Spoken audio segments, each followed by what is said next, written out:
But when I say that you are the least qualified FBI director in the history of the FBI, that is real, because you are the only one that never even served with the FBI prior to joining, yet we are supposed to believe that you are the greatest thing since sliced bread. I didn't ask you a question.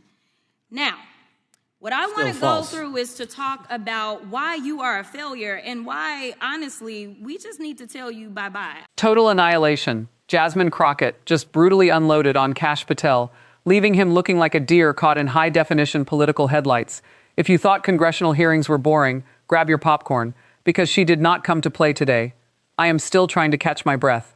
Seriously, if you haven't seen Jasmine Crockett in action lately, you are missing a masterclass in how to hold these people accountable. Because let's be honest, watching Kash Patel sit there pretending he's running a serious law enforcement agency while Crockett systematically tears down his entire posture, it was pure catharsis. Man, oh man, there has been so much today, and I truly don't know where to start. So I'm just going to make sure that we start off with a few facts. So a couple of facts that we need to make clear for everyone is that, number one, Director Christopher Wray, when he was appointed to be the head of the FBI, was appointed by Donald Trump. Now, I will agree that I definitely take issue with a number of decisions that Donald Trump makes, especially when it comes to the people that he decides to appoint to very important positions, including this one, because I did have to make sure that I wasn't going crazy.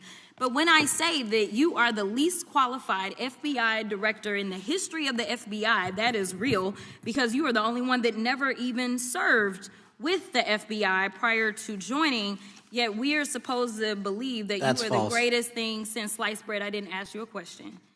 Now, what I want to go through is to talk about why you are a failure and why, honestly, we just need to tell you bye-bye. I know that you got a little upset and you put on your show for your boss because it seems like you're trying to save your job when it came to talking to Senator Booker yesterday. But let's go through some of your failures.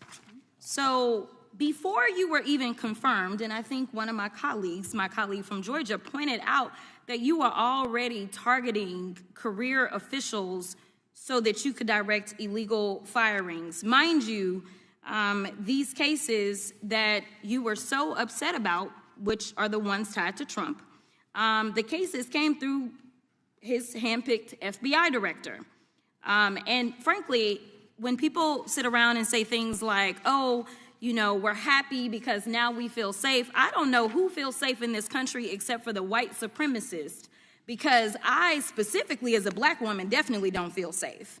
And frankly, my colleagues have been real nice to you today, and I applaud them, but I don't have the same demeanor because I know that multiple colleagues on this side of the aisle have faced death threats.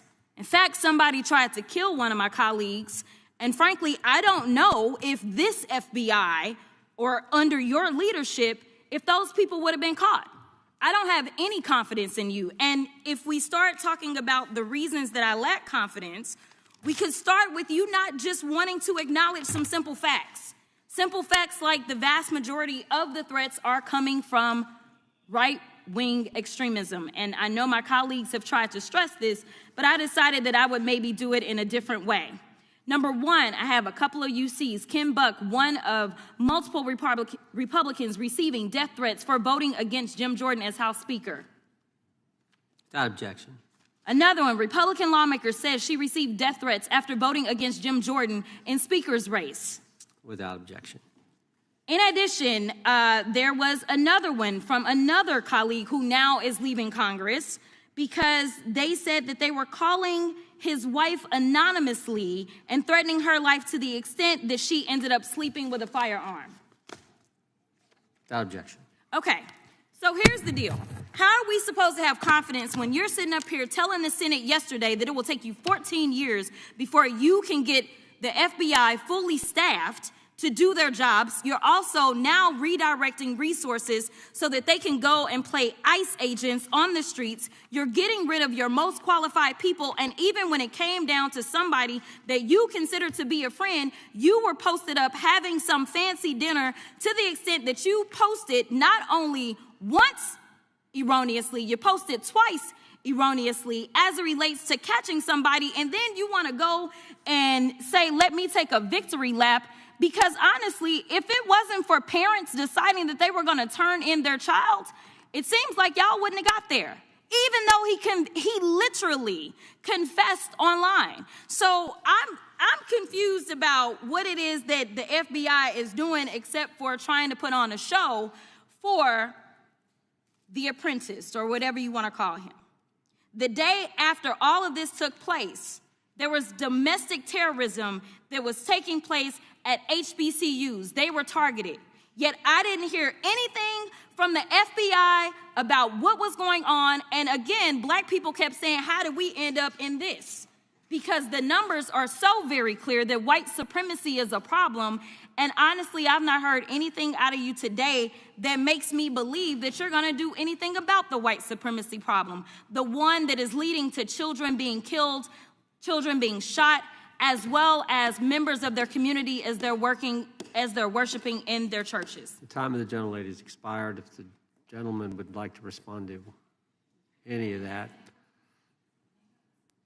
Well, I mean, I'll respond. Kash Patel, as I said when I introduced him, public defender, former prosecutor, top staffer on the House Intelligence Committee, Deputy Director of National Intelligence with the National Security Council, Chief of Staff at the Department of Defense, and FBI Director. I think that's a pretty good resume for the guy who's now running the top law enforcement agency in our country.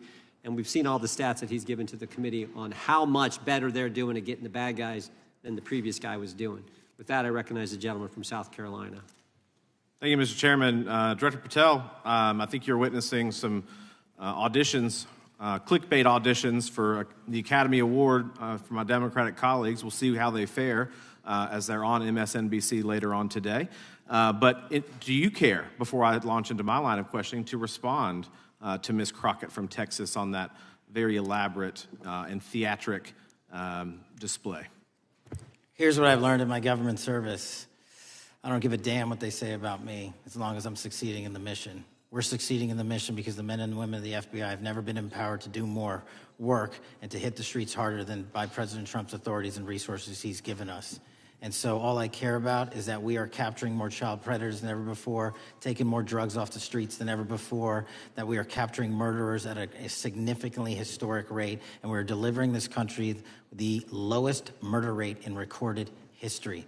That are facts that you cannot dispute. But you can come at me all you want. I don't care. So Crockett starts off, right? And she doesn't do the polite Washington dance. She goes straight for the jugular. She calls him the single least qualified FBI director in history. And I'm sitting there going, yes, finally someone said it. Because, wait, are they kidding me? The man has never worked in the FBI a day in his life before taking the top spot. Not as an agent, not as a field researcher, nothing. But we're supposed to just pretend he's the right guy for the job? Unbelievable. And then she gets into what he's actually done with that power. She calls out how he was already targeting career, nonpartisan civil servants before he was even confirmed. Pushing people out, orchestrating firings, all just to clear room for political loyalty. It makes me so angry because this isn't just bureaucracy. This is the slow motion dismantling of actual institutional independence right in front of us. And then, wow, she turns to the actual threats facing this country. Crockett brings up the fact that marginalized communities and lawmakers are literally living under constant death threats, and she points out the obvious reality that the data keeps proving over and over again. The vast majority of domestic extremism in this country is right-wing extremism. She literally enters news articles into the record showing that Republicans, his own party members, were getting death threats targeted at their wives and families just for voting against Jim Jordan, and Patel is just sitting there. She asked him straight up how anyone is supposed to have confidence in him when he ignores that, and honestly, she hit the nail right on the head. Oh, but it gets better. Or worse, depending on how you look at it. She brings up the fact that Patel told the Senate it's going to take 14 years to fully staff the FBI. But at the exact same time, he's pulling active agents off serious federal crime cases so they can go play ICE enforcement on the streets? Seriously? And don't even get me started on the PR stuff. Crockett calls him out for posting on social media twice, taking a victory lap for catching a suspect, when it turns out the FBI didn't even catch the guy. The parents had to turn their own kid in. I mean, You cannot make this up. It's like watching someone take credit for a group project they didn't even show up for. And when she brought up the FBI's utter silence on domestic terror threats against HBCUs, that moment right there, you could feel the genuine indignation in her voice, and I was right there with her. It's sickening how black communities and minority institutions are constantly left to fend for themselves while political theatrics take center stage. Now, of course, the right-wing members on the committee panicked. The chairman jumps in trying to read off Patel's resume like he's applying for a middle management job. And another Republican, called Crockett's, questioning a clickbait audition, right? Because asking direct questions about death threats and agency incompetence is clickbait to them. Classic. And then Patel gets his turn to speak and he tries to act all tough. He goes, "I don't give a damn what they say about me." "Okay, buddy, sure you don't." He tries to hide behind arrest stats and act like he's saving the world, but the mask already slipped. Jasmine Crockett exposed the whole thing for what it was, empty posturing. God, moments like this give me a little bit of hope. Seeing a strong, unapologetic black woman stand up in those halls of power and speak raw truth directly to these out-of-touch figures, it's energizing. It reminds you that we don't have to just sit here and accept the absurdity. If you haven't subscribed yet, hit that subscribe button right now. We need to keep shining a light on this stuff and building this community together. I want to know how you felt watching this.